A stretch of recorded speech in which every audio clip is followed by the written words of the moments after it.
What's up, YouTube? It's the homie Joshua, and today we're going to talk briefly about hate crimes. Now, the idea for this topic came about. I've been watching the news lately in the Bay Area, and there's been some high-profile cases in the media about particularly black men, younger black men, robbing, for the most part, Asian women. And so, prosecutors in both Santa Clara County and San Francisco, and I'm sure other places, are calling these hate crimes. And a youngster of mine, or a friend of mine, called me actually this morning and said, "Hey, did you hear about who was arrested?" And so I'm not going to get into the details of identities, but there's a young man from East Palo Alto who I know, and I know his family. It's a very respected family.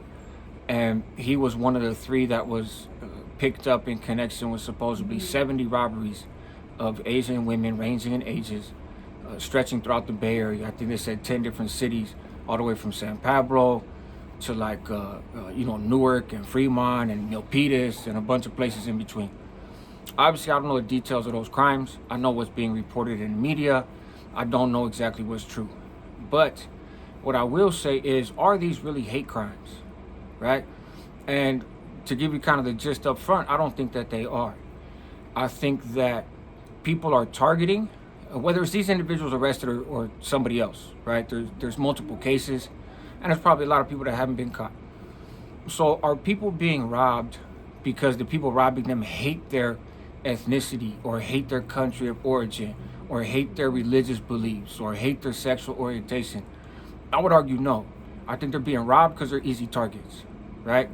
And the belief, whether it's true or not, is Asians keep money on them. They're more suspicious of the banking system, or they're immigrants that don't really have access to the banking system, whatever the case may be.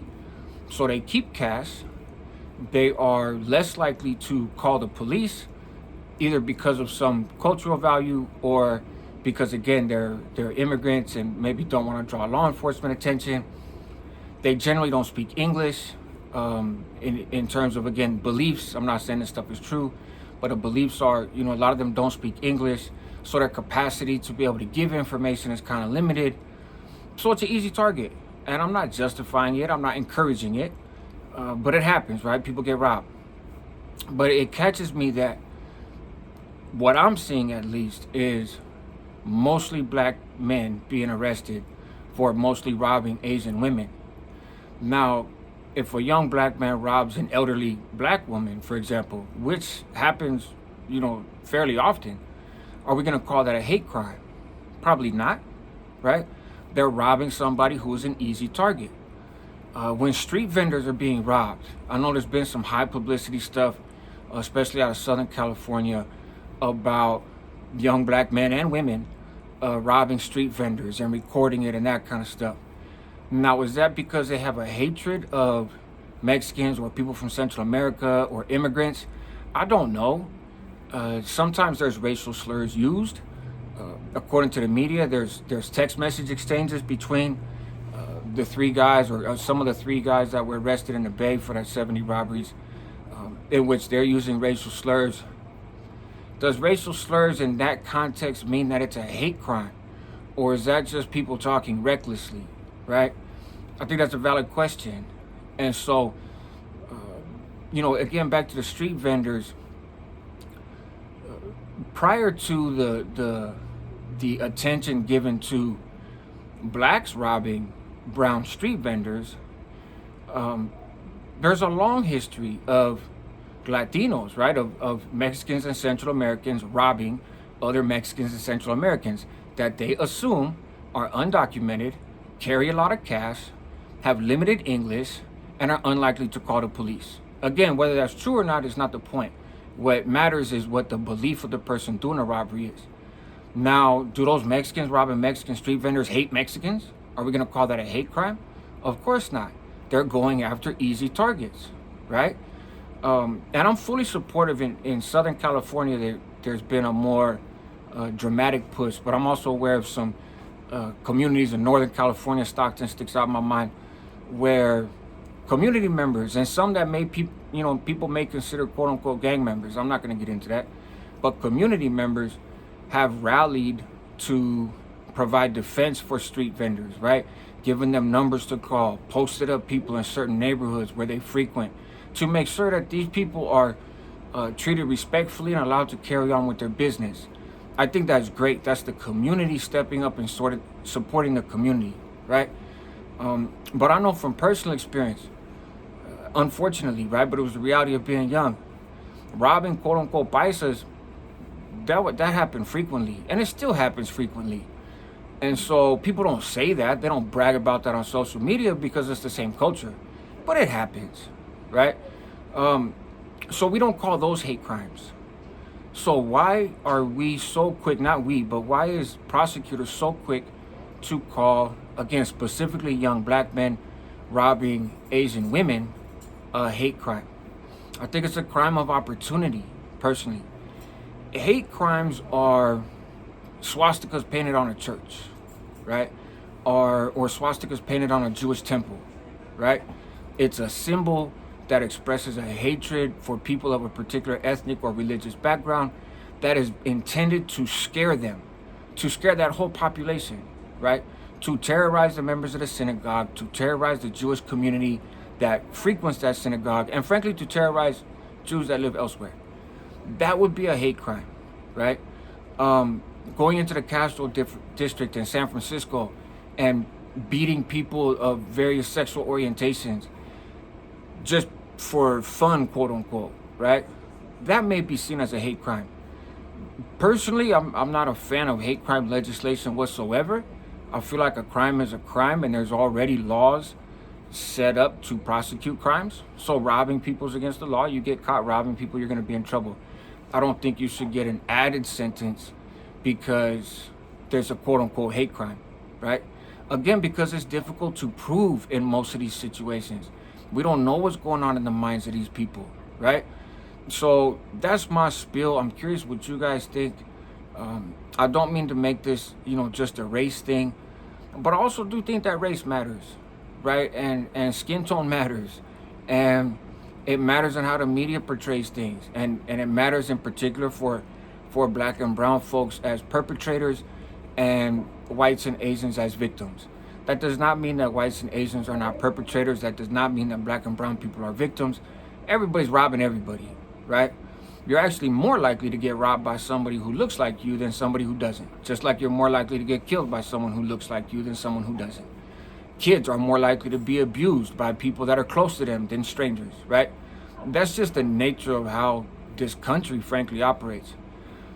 But there's a selective picking and choosing, right? Not to get too far off topic, but it reminds me sort of this whole Gabby girl that's missing out of Wyoming, right? Well, she's been found dead. There was a national outcry.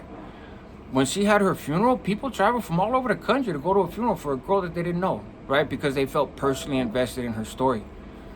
Little do more folks realize that in Wyoming alone, close to 700 indigenous women have gone missing, right? And nobody feels personally invested in that story. That story is not told because it's not so attractive, right? It's not so sympathetic, right? The families of a lot of those indigenous women are told, oh, they ran away. Oh, they just left. Okay, almost 700 of them? They said the same thing about indigenous women in Canada, and then they started finding bodies buried all over, right? So there's this media element that is intended to trigger attention, right? Because the media is a profitable thing now. Historically, media was not profitable, right? Even up to Vietnam time, it was not a profit. Channels, local channels, Fox, NBC, ABC, were mandated to have X amount of time of news a day. And just as a public service, as the price of having a channel in which you could put whatever programming you want was that you also had to provide some news content. But the news lost money, right? There was no profit. Advertisers were not super interested in advertising during the news time because people wanted to watch TV shows, right? And so that has changed, obviously, where there's big money in news. And whether it's in local news or cable news, this is not about liberal and conservative or any of that stuff, right? It's just the media in general. They're making money. Well, how do you make money? You get people to watch your channel. How do you get people to watch your channel? You make them believe that there's this very huge thing happening and they need to stay tuned in to stay on top of it, right?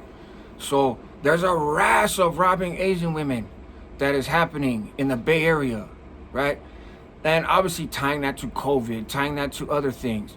When again, in reality, I think a lot of folks are just going after the low-hanging fruit, so to speak, which doesn't make it right. It doesn't mean we should not be sympathetic. It does not mean that some actions should not be taken, preferably by the community rather than law enforcement, to secure people's safety. If you see a pattern of somebody being targeted, then the community should step forward and try to interrupt that pattern, right?